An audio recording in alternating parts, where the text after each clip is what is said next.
सत्य में साझेदारी से आप क्या समझते हैं? ये एक ऐसा क्वेश्चन है जो बार बार पूछा जा रहा है और क्वेश्चन बैंक से हम सभी क्वेश्चंस को अटेम्प्ट कर रहे हैं। तो सत्य में साझेदारी से आप क्या समझते हैं? सत्ता का मतलब होता है राजनीतिक। जो सत्य में साझेदारी का मतलब है कि सरकार के क्रियाकलाप में जनता की भागीदारी का होना। जैसे सरकार की मनमानी अगर होने लगे तो इसको तो हम लोग लोकतांत्रिक नहीं करेंगे, फिर तो वही बात आ जाएगा कि उपनिवेशवाद आ जाएगा। जब बड़े लोकतांत्रिक देश हमारे देश पर शासन कर रहे थे तो वही था कि सत्य में हम लोग को साझेदारी नहीं था और वो लोग जैसे मन होता था तैसे हमारे ऊपर क्या करता था, कब्जा करता था।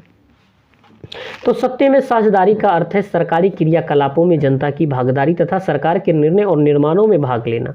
इस प्रक्रिया को जनता द्वारा प्रभावित किया जाना चाहिए ताकि नीतियां जनता की इच्छा के स्वरूप हो। नीतियों के क्रियान्वयन में जनता की भागीदारी सुनिश्चित हो और शासन जनमोमुखी, उत्तरदायी तथा इच्छा से संचालित हो। इस तरह की सत्य में जनता की भागीदारी की ये मुख्य पहलू है।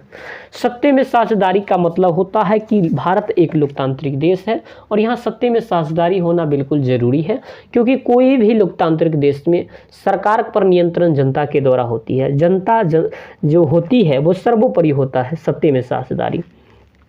और इसके मुख्य पहलू कौन कौन होते हैं? तो क्रियान्वयन में जनता की भागीदारी, शासन में जनता के मुख होना चाहिए, उत्तरदायी में जनता का इच्छा होना चाहिए और सारे चीज़ में होना चाहिए। तो एक बार और इसमें पढ़ते हैं कि सत्य में साझेदारी का अर्थ है सरकारी क्रियाकलापों में जनता की भागीदारी तथा सरकार के निर्णय और निर्माण में भाग लेना। इस प्रक्रिया को जनता द्वारा प्रभावित किया जाना चाहिए ताकि नीतियाँ जनता की इच्छा के अनुरूप हों। नीतियों के क्रियान्वयन में जनता की भागीदारी सुनिश्चित हो और शासन जनमुखी हो, उत्तरदायी तथा जनिच्छा से संचालित हो। इस तरह सत्य में साझेदारी भागीदारी मुख्य पहलू है। तो दोस्तों उम्मीदें हैं कि मैं थोड़ा सा कम समय में बनाता हूं वीडियो, इसलिए क्योंकि कम टाइम एग्जाम देना है और इसी तरह से आप लिखिएगा तब आपको पूरा नंबर मिल जाएगा। तो मिलते हैं फिर नई वीडियोस के साथ, तब तक के लिए आप सभी को ढेर सारी शुभकामनाएं। Thank you very much.